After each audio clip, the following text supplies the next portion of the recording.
தேர்வுக்கான கட்டுப்பாடுகளை கடைபிடிப்பது அவசியம்தான் என்றாலும் இளம் மாணவர்களின் எதிர்காலம் கருதி மனிதாபிமானத்துடனும் பரிவுடனும் செயல்படுவது அவசியம் என கன்னியாகுமரி நாடாளுமன்ற உறுப்பினர் விஜய் வசந்த் தெரிவித்துள்ளார். இதுகுறித்து அவர் வெளியிட்டுள்ள எக்ஸ்தல பதிவில், தேர்வு மையங்களுக்கு 5 முதல் 10 நிமிடங்கள் தாமதமாக வந்த காரணத்தால் நேற்று நடந்த நீட் தேர்வை பலரால் எழுத முடியவில்லை என குறிப்பிட்டுள்ளார்.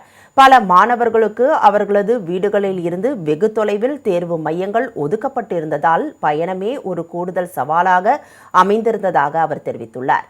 வினாத்தாள் கசிவு போன்ற சர்ச்சைகளால் மாணவர்கள் ஏற்கனவே மிகுந்த மன அழுத்தத்திற்கும் நிச்சயமற்ற தன்மைக்கும் ஆளாகியிருந்த நிலையில் சில நிமிட தாமதத்தை இன்னும் கனிவான கண்ணோட்டத்துடனும் அனுமதித்திருக்கலாம் என கூறியுள்ளார்.